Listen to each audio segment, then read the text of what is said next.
खबरों की शुरुआत करें उससे पहले आइए देख लेते हैं क्या है आज की सुर्खियां।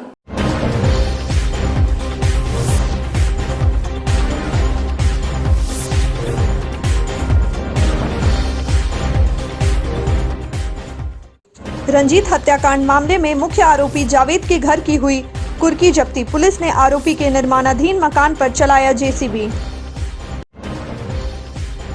मुफस्सिल थाना क्षेत्र के हेटला पीठ में अवैध कोयला खनता में एक युवक का शव हुआ बरामद। युवक की मौत के कारणों की जांच में जुटी पुलिस। तीसरी के लक्ष्मी बथान गांव की प्रसूता व बच्चे की मौत के बाद जागा प्रशासन। एसडीएम समेत कई अधिकारी मृतका के गांव पहुंचकर मामले की ली जानकारी।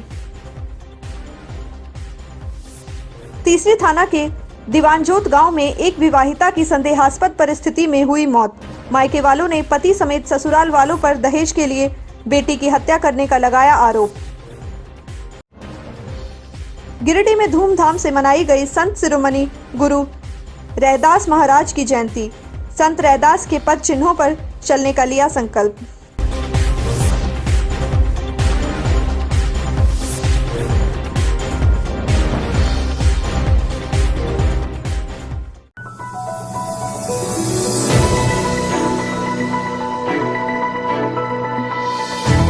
रंजीत साव हत्या मामले में फरार चल रहे मुख्य आरोपी जावेद के घर शनिवार को कुर्की जब्ती की कार्रवाई की गई। इस दौरान दंडाधिकारी की मौजूदगी में आरोपी के निर्माणाधीन घर को तोड़कर घर में रखे सामान जब्त कर लिए गए। गौरतलब है कि बीते 18 दिसंबर को महेशलुंडी गांव के रंजीत साव की हत्या उसके ही दोस्तों ने कर दी थी। इस मामले में पुलिस ने पहले ही एक आरोपी मोकिम को गिरफ्तार कर लिया था। वहीं मुख्य आरोपी जावेद घटना के बाद से फरार है। कुर्की जब्ती की कार्रवाई में थाना प्रभारी विनय राम समेत अन्य पुलिस जवान मौजूद थे।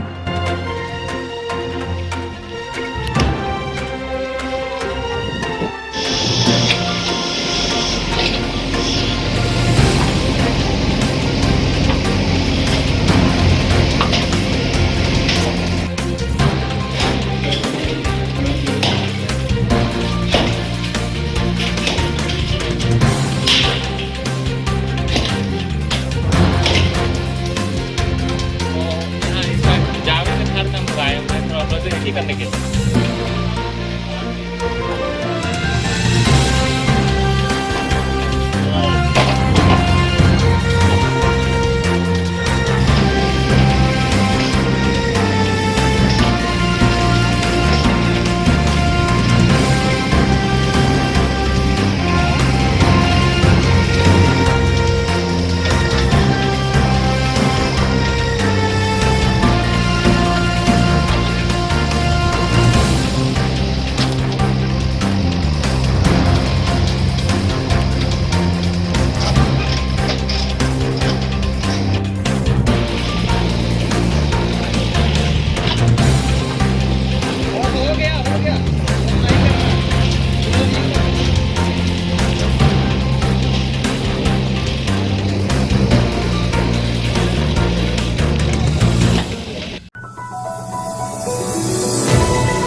मुफस्सिल थाना क्षेत्र के हेटला पीठ में एक अवैध कोयला खनता से एक युवक के शव को पुलिस ने बाहर निकाला है।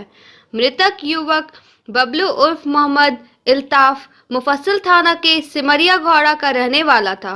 मृतक के खनता में गिरने की सूचना मुफस्सिल पर थाना प्रभारी विनय राम ने अवर निरीक्षण राकेश रोशन पांडे को घटनास्थल पर भेजा, जिसके बाद पुलिस ने कड़ी मशक्कत कर शव को कोयला खनता से बाहर निकाला। फिलहाल मौत के कारणों का पता नहीं चल पाया है, लेकिन मृतक के परिजनों का कहना है कि मृतक बबलू शराब का सेवन किया करता था और इसी क्रम में जब वह हेटला पीठ की तरफ गया तो खुली खनता में गिर गया। हालांकि हेटला पीठ इलाके में अवैध कोयला उत्खनन का काम जोर शोर से हो रहा है। अवैध उत्खनन के दौरान इसमें काम करने वाले मजदूर भी मौत के गाल से समा जाते हैं। इधर युवक की मौत खनता में होने के बाद स्थानीय स्तर पर अवैध कोयला खनन का संचालन कर रहे सभी कोयला तस्कर मौके से फरार हो गए हैं। वहीं पुलिस ने कहा कि युवक की मौत कैसे हुई इसकी जांच चल रही है और अगर युवक कोयला खदान में काम करता होगा तो उक्त खंता संचालक को चिन्हित कर कार्रवाई की जाएगी। ये दारू ज़्यादा पीता था, दारू पी लिया था तो उसे गिर गया, वो गड्ढा में गिर गया। गढ़ा था या खंता था? जो है वो स्पष्ट बता दो। तब गड्ढा समझिए या खंता समझिए, मतलब गड्ढे था, 15-20 फीट गड्ढा था। वो खंता का गढ़ा था। अब खंता वो तो भरल था, वो खंता चालू नहीं। कहाँ पे था ये हटला पे नहीं। कब हुआ था ये हादसा? ये हादसा लगभग सुबह हुआ 8 साढ़े 8 के बीच में हुआ।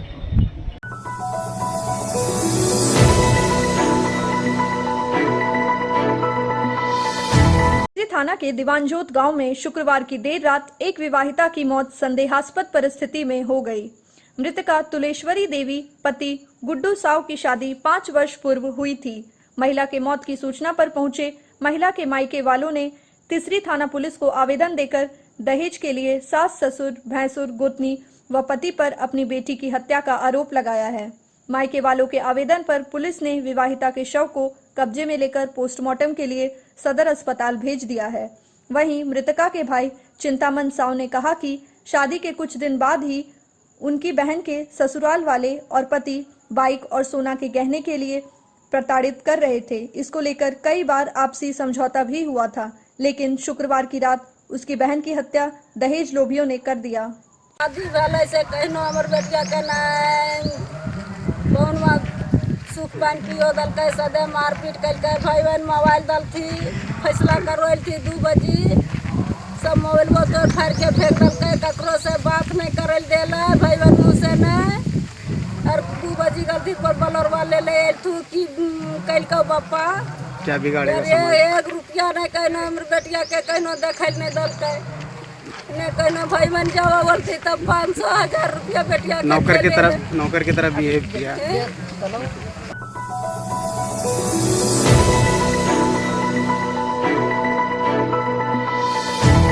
शुक्रवार की शाम प्रसव पीड़ा से तड़पकर महिला व जन्म लेने वाले बच्चे की मौत के मामले की जांच को लेकर शनिवार को प्रशासनिक टीम तीसरी स्थित मृतका के घर लक्ष्मी बथान पहुंची। वहीं गांवा सामुदायिक स्वास्थ्य केंद्र का निरीक्षण भी किया। टीम में एसडीएम धीरेन्द्र कुमार सिंह, तीसरी बीडीओ सुनील प्रकाश, गांवा बीडीओ मधु कुमारी, सीओ अरुण कुमार खलको, जिला मलेरिया पदाधिकारी डॉक्टर सत्यवर्ती हेम्ब्रम शामिल थे। इस दौरान अधिकारियों को भी इस दुर्गम स्थान में पहुंचने के लिए 4 किलोमीटर पैदल जाना पड़ा। मौके पर अधिकारियों ने मृतक के परिजनों से बातचीत की। वहीं ग्रामीणों से भी स्थायी समस्याओं पर चर्चा कर उसके निदान की बात कही। समझ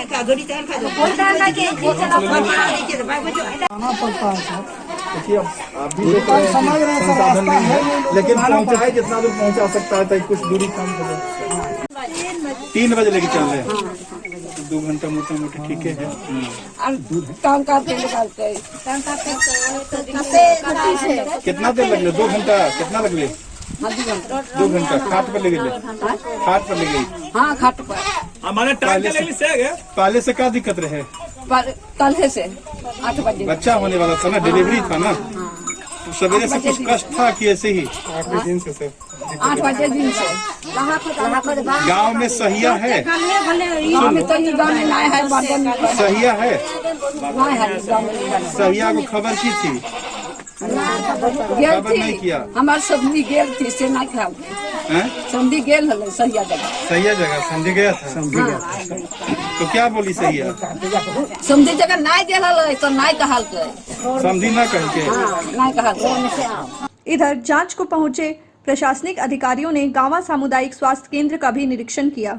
इस दौरान नवनियुक्त चिकित्सक आज भी गायब मिले। इस बाबत एसडीएम ने कहा कि यहां रास्ते की सबसे बड़ी समस्या है। इस संबंध में वन विभाग से बात कर रास्ता बनवाने का प्रयास किया जाएगा। पेयजल की समस्या न रहे, इसको लेकर बीडीओ को कुआं बनवाने का निर्देश दिया। उन्होंने बताया कि गांव में कोई सेविका नहीं है। वहीं सहिया भी 4 किलोमीटर की दूरी पर है। कहा कि सहिया को प्रसव को लेकर सूचना नहीं दी गई थी। वहीं नवनियुक्त चिकित्सक के केंद्र पर नहीं मिलने पर कार्रवाई की बात कही। अभी तो जो स्थिति है उसमें सबसे महत्वपूर्ण चीज ये है कि सड़क की स्थिति काफ़ी नाजुक है। 4 किलोमीटर के आसपास हम लोगों को खुद चल के आना पड़ा। दुर्गम स्थिति है। हमको लगता है कि धरातल से करीब करीब 80 से 100 फीट की हाइट ये होगी निश्चित रूप से, और रास्ता नहीं है, इसके चलते भी परेशानी हुई है जाने में। तो हम लोग प्रयास करेंगे वन विभाग से बात करते हुए वन अधिकार के अंतर्गत या जिस तरीके से संभव होगा हम लोग रास्ता निर्माण के लिए पहल करेंगे। तत्काल कुएं की मांग हुई तो कुआं एक हम लोग यहाँ पर बनवाएंगे ताकि पेयजल की समस्या नहीं रहे। लोगों ने बताया चापाकल संभव नहीं है, गारना संभव नहीं है, चूंकि दुर्गम इलाका है, 4 किलोमीटर तक लाने में दिक्कत हो सकती है। और सहिया और सेविका यहाँ नहीं है। सहिया भी 3 से 4 किलोमीटर दूरी पर है, क्योंकि 25 घर ही मात्र है। फिर भी हम लोग प्रयास करेंगे कि पाक्षिक रूप से सहिया आकर के और एक बार जरूर निश्चित रूप से एनएम और सहिया आकर के देखें। वीडियो साहब को भी बताया गया है कि कुआं वाला काम करवा दें, और सहिया को जरूर ये लोग सूचना दें। शिक्षा भी एक कारण है, सहिया को भी सूचना नहीं दी गई थी ताकि वो 108 को सूचना कर सके या मेडिकल अफसर से सूचना आदान प्रदान कर सके। हम लोग प्रयास करेंगे कि भविष्य में इस तरह की घटनाएं नहीं हों। इसके अलावा शिक्षक भी चिकित्सक की जहाँ तक बात है, चिकित्सक के बिंदु पर हम लोगों ने बात की। एक चिकित्सक गए हुए थे मीटिंग करने के लिए, जैसी जानकारी मिली है, और सेकंड चिकित्सक जो थे वो 4:15 तक थे जैसा लोगों ने बताया। उस समय जब 4:45 के आसपास घटना है, उनका कहना है कि हम आवास पे थे। आयुष चिकित्सक थे, निश्चित रूप से रहना चाहिए था, उनकी उपस्थिति नहीं थी। हम लोग इसकी अभी जांच कर रहे हैं, उनसे पूछताछ की जा रही है। नवनियुक्त चिकित्सक के बारे में जानकारी हमने प्राप्त की है। नवनियुक्त चिकित्सक परसों गिरिडीह गए हुए थे, कल जो है वो नहीं आए हैं, ऐसा प्रभारी चिकित्सा पदाधिकारी ने बताया है। आज भी नहीं है सर, और आज भी मेरे जांच के क्रम में नहीं पाए गए। निश्चित रूप से जांच का ये विषय है, और जांच प्रतिवेदन हम लोग आज ही भेजेंगे, और जो विभाग के स्तर से और उपायुक्त के स्तर से जो भी अपेक्षित कार्रवाई होगी उनके स्तर से की जाएगी। कुल मिलाकर कहे तो सुरजी के मौत के बाद प्रशासनिक अमला जगा है, और उम्मीद है कि विकास से कोसों दूर इस गांव में सुरजी की मौत के बाद हालत में सुधार हो। गांवा से सागर गुप्ता की रिपोर्ट।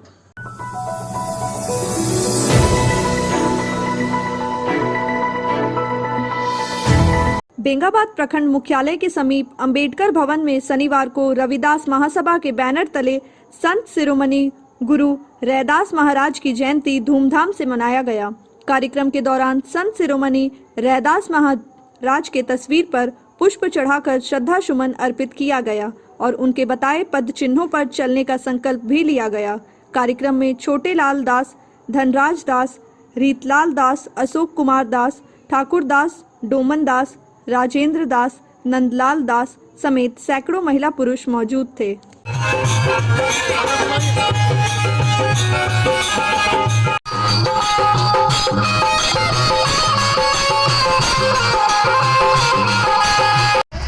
संत शिरोमणि गुरु रविदास साहब जी का जयंती, उस उपलक्ष्य में अपना आज संत शिरोमणि गुरु रविदास जी महाराज की 644वां जयंती समारोह का आयोजन बेंगाबाद प्रखंड अम्बेडकर भवन के प्रांगण में आयोजित किया गया है, जिसमें तमाम रविदास गांव से हमारे माताएं, बहनें, भाई बंधु सब पहुंचे हुए हैं और कार्यक्रम में जो भाग लिए हैं।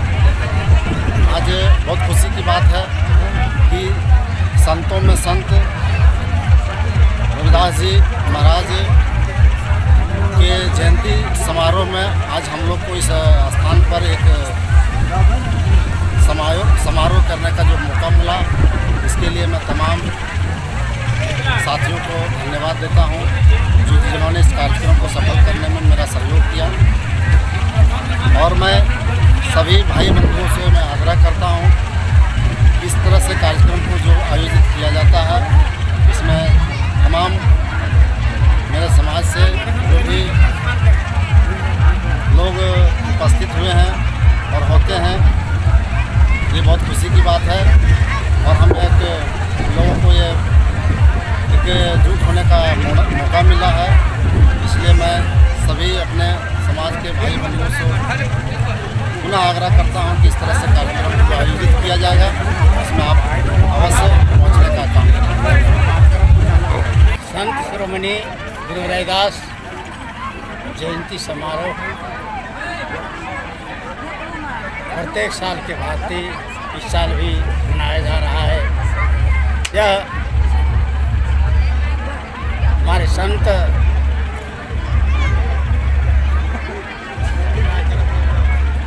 समाज सेवी के रूप में अवतरित हुए। अनेक लोगों को अनेक कहना है, लेकिन माघ की पूर्णिमा के दिन इनका जन्म हुआ था और वह समाज, दलित समाज की सेवा एवं सभी मानव सेवा के रूप में इन्होंने एकता का परिचय देते हुए सभी लोगों से आग्रह के सभी मानव एक हैं और एक रूप में रहना चाहिए और मानव जाति एक है, अनेक नहीं है, लेकिन उन्होंने सभी जीवों को एक रूप में दर्शा करके और सबों को एक सूत्र में बांधने का प्रयास किया।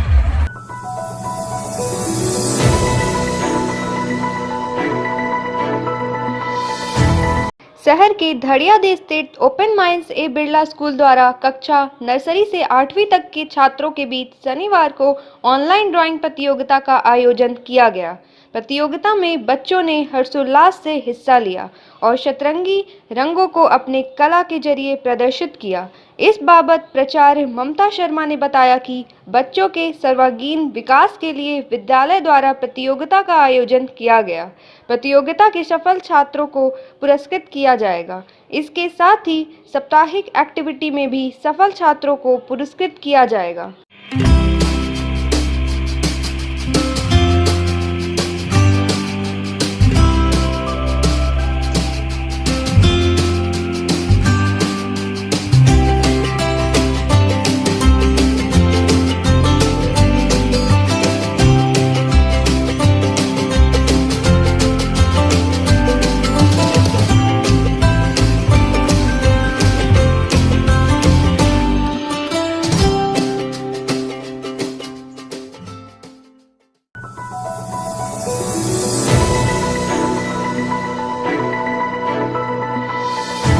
बढ़ते पेट्रोलियम पदार्थों के दामों को लेकर प्रदेश कांग्रेस कमेटी के निर्देश पर शनिवार जिला कांग्रेस कमेटी और भारतीय राष्ट्रीय छात्र संगठन ने संयुक्त रूप से अंबेडकर चौक पर धरना दिया। इस दौरान कांग्रेसी नेताओं ने पेट्रोलियम पदार्थों के मूल्य वृद्धि के खिलाफ केंद्र सरकार पर जमकर हमला बोला और खूब नारेबाजी भी की। इस दौरान कांग्रेस पार्टी के जिला अध्यक्ष नरेश वर्मा ने कहा कि केंद्र सरकार अपने पूंजीपति मित्रों के लिए भारत के गरीब जनता का खून चूसने का काम कर रही है। बढ़ते पेट्रोल डीजल के दाम के कारण महंगाई चरम पर पहुंच गई है। गरीब को 2 जून की रोटी भी नसीब नहीं हो पा रही है। वहीं कांग्रेस स्वास्थ्य विभाग के प्रदेश उपाध्यक्ष डॉक्टर समीर राज चौधरी ने कहा कि अंतर्राष्ट्रीय बाजार में कच्चे तेल का मूल्य काफी कम होने के बावजूद भारतीय बाजार में केंद्र सरकार के कारण पेट्रोलियम पदार्थों की कीमत उच्चतम स्तर पर पहुंच गई है। केंद्र सरकार अपने पूंजीपति मित्रों को फायदा पहुंचाने के लिए गैस और पेट्रोल के दामों में लगातार वृद्धि कर रहे हैं, जिससे गरीब परेशान हैं। उन्होंने कहा कि केंद्र सरकार के इस रवैये के खिलाफ कांग्रेस पार्टी जनता का समर्थन लेकर लगातार आंदोलन करती रहेगी। आज हम लोग अंबेडकर चौक पर एक दिवसीय धरना कार्यक्रम पेट्रोल, डीजल और रसोई गैस के मूल्य वृद्धि के खिलाफ, केंद्र सरकार के खिलाफ ये धरना प्रदर्शन हो रही है। आप देख रहे होंगे, इससे पहले हम लोगों ने प्रेस के माध्यम से लोगों को बताने का काम किया कि किस ढंग से ये सरकार लगातार मूल्य वृद्धि कर रही है। इसलिए आज हम लोग प्रदर्शन के माध्यम से बताना चाह रहे हैं कि ये सरकार लगातार इस देश में किस ढंग से लोगों के पैकेट खाली करा रही है। बहुत सिस्टम से, बहुत तरीके से बताती नहीं है। रोज़ कहता है 10 पैसा, 20 पैसा, 30 पैसा मैं बढ़ाता और कंपनी को याद कर रखा हूँ। भाई साहब, वो करते करते हम शतक तक पहुँच गए। और केवल उसके दाम बढ़ने से लोग नहीं होते, बल्कि पूरे देश कि हर चीज़ का दाम ट्रांसपोर्टिंग की वजह से बढ़ता है। आज किसान खेती करते हैं, डीजल कहाँ से खरीदेंगे? जब महंगा डीजल होगा तो निश्चित रूप से सब्जियां महंगी होगी, हर चीज़ महंगा होगा। ये मामला यह नहीं है, मामला सिर्फ ये है कि इस देश में मोदी जी सिर्फ एक या दो व्यक्ति के लिए काम कर रहे हैं। उन्होंने बहुत अच्छा बात कहा था, सबका साथ सबका विकास। अब रह गया सबका साथ और अडानी और अंबानी का विकास। हम तो हमारे तो फॉर्मूले पे पूरा देश चल रही है, लेकिन देश की जनता जाग चुकी है, बहुत दिन तक नहीं चलेगी। कल हमने मशाल जुलूस के माध्यम से आंदोलन किया और आज धरना पर बैठे हैं। और जो जनता, जो सरकार इस देश में महंगाई के नाम पर आई थी, उस जनता को किस तरह से लूटने का काम, महंगाई से के माध्यम से जनता का खून चूसने का काम ये सरकार, केंद्र सरकार कर रही है, उसके खिलाफ हमारा ये चरणबद्ध आंदोलन है। ये अभी सांकेतिक कार्यक्रम चल रहा है हमारा। आगे हम भारत बंद करेंगे, पूरे देश का चक्का जाम करेंगे, लेकिन महंगाई से हम इस जनता को निजात दिलाकर रहेंगे। आज आप देखिए, एक तरफ किसानों को मारने के लिए सरकार न्यूनतम समर्थन मूल्य जो होता है उस कानून को समाप्त कर रही है, ताकि औने पौने दामों में इनके मित्र उस फसल को खरीद सकें और किसान को डीजल के लिए तरसना पड़े। 90 रुपया 100 रुपये लीटर डीजल पेट्रोल का मूल्य कर रही है। कैसे जिएगा किसान? किसान भारत की आत्मा है, आप उस आत्मा को मारने का काम कर रहे हैं। निश्चित रूप से कांग्रेस ऐसा नहीं होने देगी। जय हिंद।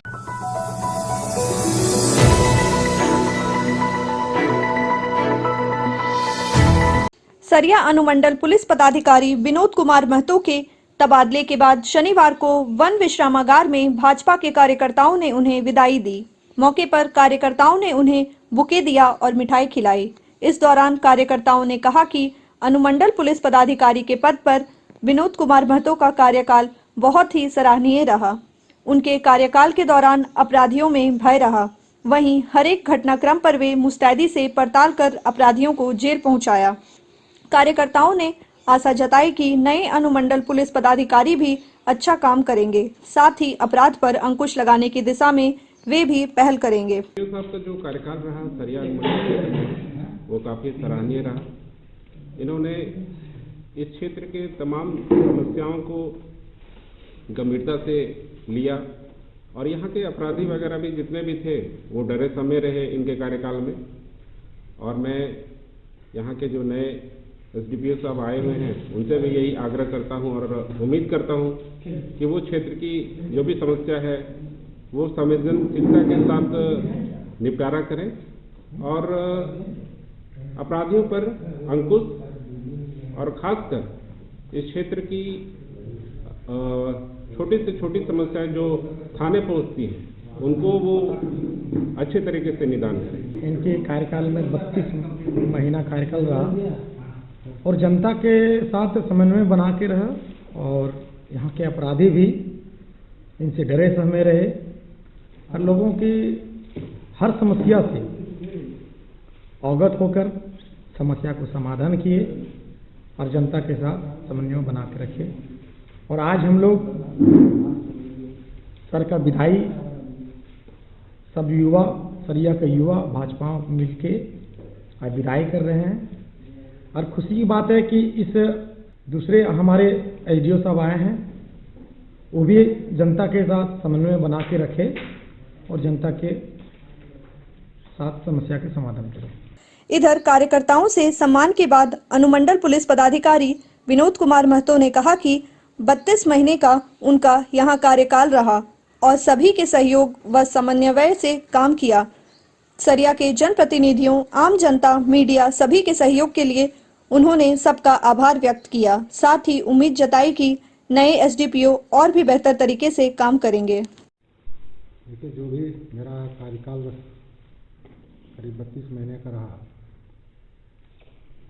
उस 32 महीने में मुझे यहाँ के लोगों का बहुत कॉपरेशन, ऊपर से मेरे जो कलीग थे, सहयोगी थे, जनप्रतिनिधि, मीडिया कर्मी, सभी का सहयोग मिला और सभी के सहयोग से ही जो मेरा कार्यकाल, जो मुझे लगता है कि अच्छी तरह से जो 32 महीने का एक लंबा कार्यकाल जो बिताया वो इनके सहयोग के बिना असंभव था। मेरा पहला प्रयास यही रहता था कि जो भी मामला, जो भी घटनाएं होती थी या हुई हैं, उनको संवेदनशीलता के साथ उसको टैकल करना और सच्चाई तक पहुंचकर सच को बाहर निकालकर न्याय देने का प्रयास हमने किया है। कुछ बेसिक जो समस्याएं हैं, जो सोशल प्रॉब्लम है, और सोशल प्रॉब्लम के कारण जो कांड दर्ज होते हैं, वैसे मसलों में मुझे लगता है कि सामाजिक सुधार की आवश्यकता है, ताकि इस तरह के कांड जो दर्ज होते हैं वो दर्ज न हो। यहाँ कुछ जो बेसिक समस्या है वो अंचल कार्यालय और थाना से मिल करके से संबंधित है। दोनों को मिल करके कुछ समस्याओं को अगर निपटारा कर लिया जाए तो यहाँ बेसिक किसी कोई बहुत बड़ी समस्या नहीं है। अमूमन सभी लोग यहाँ बहुत अच्छे हैं और उनके सहयोग से जो मेरा कार्यकाल जो शांतिपूर्ण गुजरा है, उन सभी का, सभी सरिया अनुमंडल वासियों का, जनप्रतिनिधियों का, मीडिया वासियों का मैं आभार व्यक्त करता हूँ और उम्मीद करता हूँ कि जो अनुमंडल पदाधिकारी मेरी जगह पर आए हैं वो मुझसे बेहतर कार्यकाल देंगे और बेहतर सेवा प्रदान करेंगे।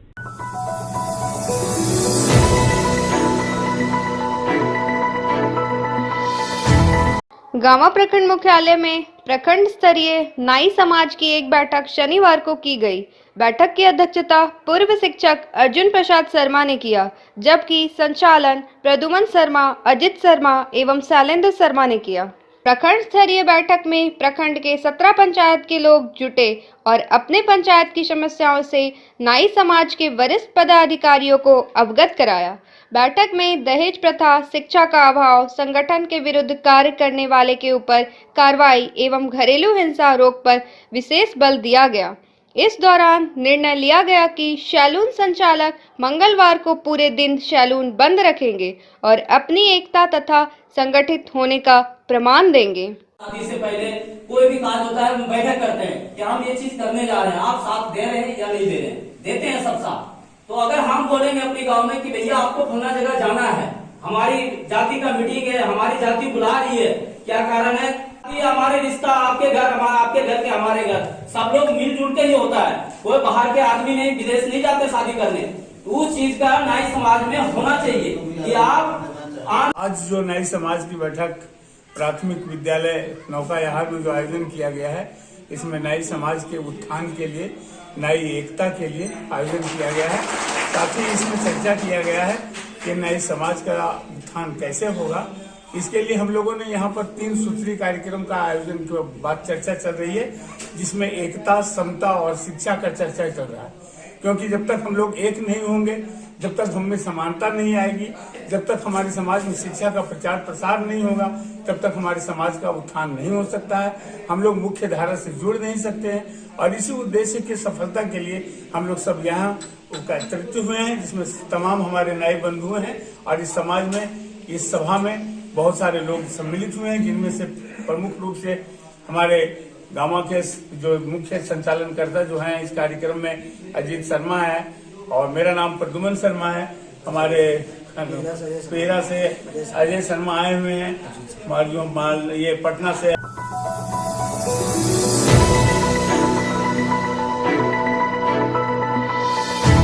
शनिवार को कोडरमा लोकसभा क्षेत्र के सांसद सह भाजपा के राष्ट्रीय उपाध्यक्ष अन्नपूर्णा देवी देवघर से पूजा कर लौटने के क्रम में बेंगाबाद प्रखंड क्षेत्र के डाक बंगला चौक पर किसान चौपाल कार्यक्रम में हिस्सा लिया।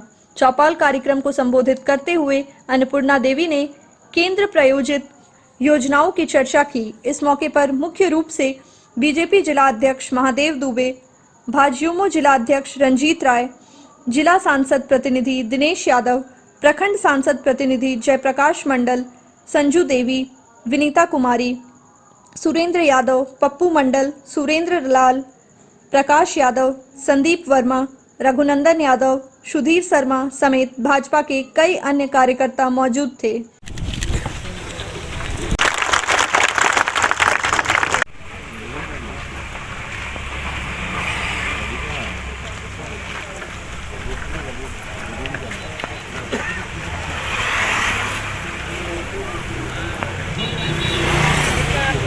कार्यक्रम जब भी हमें समय मिलता है तो लगातार अपने लोकसभा क्षेत्र के लोगों के बीच रहते हैं, कार्यकर्ता के साथ, यहाँ की जनता के साथ। हमेशा ये हमारा प्रयास होता है कि मिलकर लोगों की जो भी समस्या है उसको देखना, सुनना, उनके साथ शामिल होना। इसी क्रम में आज गांडे का दौरा है और कई प्रखंड में, मंडल में और कई जगह कार्यक्रम है।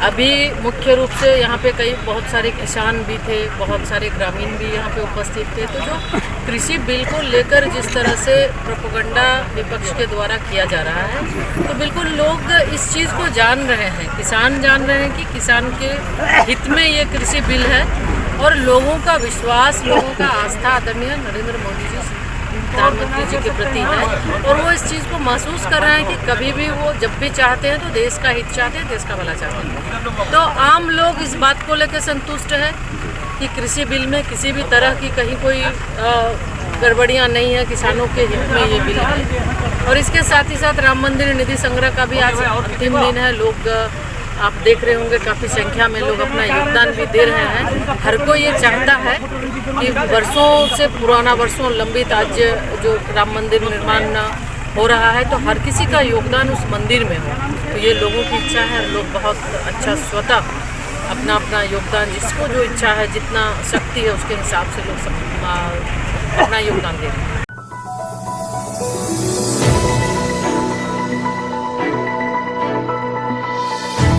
तिसरी के गांधी मैदान में 3 दिवसीय संथाल प्रीमियर क्रिकेट टूर्नामेंट का उद्घाटन शुक्रवार को हुआ। समाज सेवी इब्राहिम अंसारी व झामुमो के नेता रिंकू वर्णवाल ने संयुक्त रूप से फीता काटकर टूर्नामेंट का उद्घाटन किया। टूर्नामेंट में विभिन्न प्रखंड के 12 टीमों हिस्सा ले रही है। संथाल प्रीमियम के अध्यक्ष राम किस्कू ने कहा, टूर्नामेंट का मुख्य उद्देश्य आदिवासी समाज के खिलाड़ियों में छिपे हुए प्रतिभा को निखारने के लिए आयोजन किया गया है। टूर्नामेंट को सफल बनाने में बैजू मरांडी, गोकुल हेम्ब्रम, कुंदन सिंह, मुकेश राय, अमित हेम्ब्रम आदि मौजूद थे।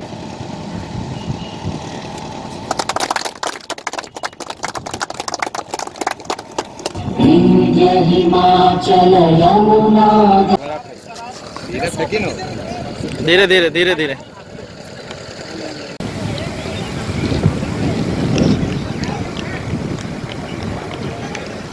तीसरी संथाल प्रीमियम क्रिकेट टूर्नामेंट 3 दिवसीय खेल में संथाल को उत्साह बढ़ाने के लिए और माने पूरे तीसरी प्रखंड में 21 टीमों ने भाग लिया है। उसमें आदिवासियों को खासकर उत्साह बढ़ाने के लिए ये क्रिकेट मैच किया जा रहा है। क्लब की ओर से 3 दिवसीय क्रिकेट टूर्नामेंट का आयोजन किया गया। इसमें ये टूर्नामेंट में केवल संथाल टीम ही खेल सकते हैं। ये नया प्लेटफॉर्म तैयार करे एसटी लोग के लिए, जिस तरह फुटबॉल में वो खेलते हैं। हम लोग ट्राई करें कि क्रिकेट में भी थोड़ा उभरे, वो अच्छा खेले, अच्छा प्रदर्शन करें, ये कोशिश है हमारा।